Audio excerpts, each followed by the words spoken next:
ఆంధ్రప్రదేశ్లో ఎన్నికలు సమీపిస్తున్న నేపథ్యంలో నెల్లూరు జిల్లా ఉదయగిరి పోలీస్ స్టేషన్ను జిల్లా ఎస్పీ తిరుమలేశ్వరరెడ్డి మంగళవారం ఆకస్మిక తనిఖీ చేశారు. ఈ సందర్భంగా ఆయా ప్రాంతాల్లో ఏర్పాటు చేసిన చెక్ పోస్టులను ప్లేయింగ్ స్క్వాడ్ విధానాలను పరిశీలించారు.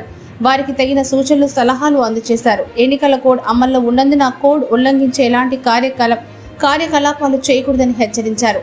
ఎన్నికల నేపథ్యంలో జిల్లాలో ఎలాంటి అవాంఛనీయ సంఘటనలు జరగకుండా కట్టుదిట్టమైన చర్యలు చేపడుతున్నామని తెలిపారు.